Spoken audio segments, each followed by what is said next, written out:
say that this is probably taking a lot to do. As you can tell, this isn't my usual video style or anything. I'm making this because I feel like not a lot of people know about this and they should do. Not to mention it's something I just generally just want to talk about, but not with the robot voice or any text on screen. This is also going to be more of my personal experience with this, so it might not line up with you, but without further ado, let's begin. I have been coming to terms recently that I am gray romantic.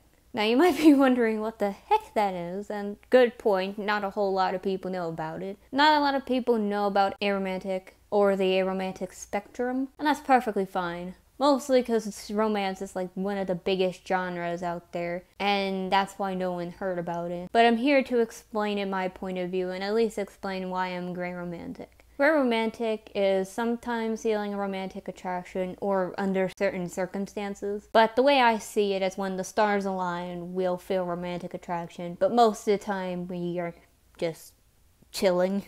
Most of the time we don't feel romantic attraction at all, and then when we do, it's Holy Mary. Now, that's just more of a general term. Every gray romantic is different. But let me just tell you, looking back on my life, there were plenty of signs I was on the aromantic spectrum. One of those red signs was I didn't have a strong desire for a romantic relationship. Now this could be for anyone, not even people on the romantic spectrum. Like, you might not even be on the spectrum and yet you just don't want a romantic relationship right now. Which, you know, fair point. But let me just state this. It isn't that I didn't want it, I just never saw it a priority. Not to mention, I didn't know what the reason was so important to have one. Like, what was so important in having one? It just kind of confused me. And that should have been like an immediate red flag right there. But another thing is, I only had a total of 3 something crushes. And let's just say they weren't the best. The first one I could say was back in middle school, but it was morely a forced crush because it wasn't anything. I just needed a crush, I guess, in middle school. The second one, I only labeled it as a crush.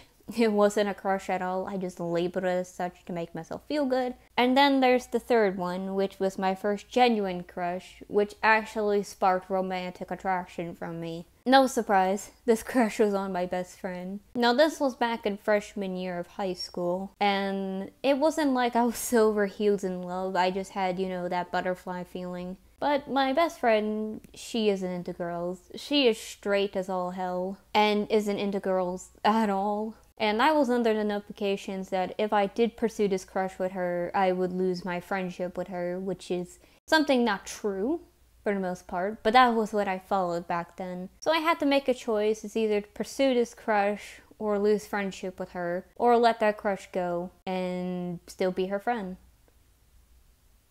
You know what choice I made, do you? It also doesn't help that I never really felt that way about anyone. Like, I always remember just walking around school and not feeling romantically attracted to any of my classmates because none of them by far really appealed me. But here's the thing. The reason I'm talking about this, unlike my gender, which was an on and off thought, this was more of a slap in the face. And when I realized it, I was kind of like, what?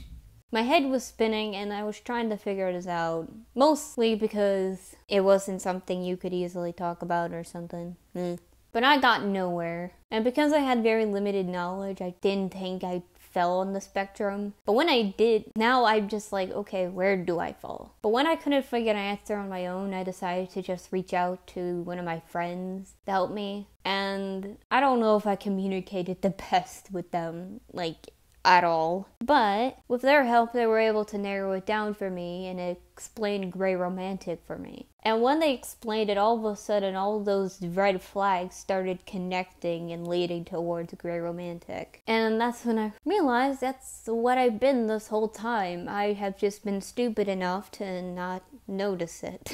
Now, of course, this is just nothing more of my personal experience, of course. And it's very brief. I don't want to go into very much detail. One thing I will say, there are a lot of misconceptions when it comes to anyone who might be romantic or fall on the spectrum, is that we hate romance or we get turned off. That isn't true. I don't care about romance. I don't really care. I mean, I have friends in relationships. You think I care about that? I'm having the time of my life. And I'll be sitting here listening to any beat of a love song while I'm thinking of an epic anime fight scene that I made up in my head with fictional characters.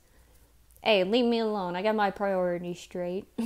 But yeah, I just wanted to talk about it. And this kind of happened during the time when I was struggling to make the Q&A video. So I'm actually kind of glad it took as long as it did because it allowed me to get more acquainted with this. It allowed me to be able to think of a way to, well, express myself in this video. I'm not really the greatest with this, but I'm hoping I at least spread some knowledge on it. I don't plan on really doing something like this ever again. I just want to spread awareness to the term and understand that every gray romantic is different. So don't expect a gray romantic to be the same as me. We're all different. I'm just talking about the general term. And if you are curious, I do recommend you look up about, aromantic and the aromantic spectrum. Especially if it sounds interesting to you or you feel like you fall on that spectrum. And even if you don't fall on it and are not aromantic, it's better for you to know it because we're valid.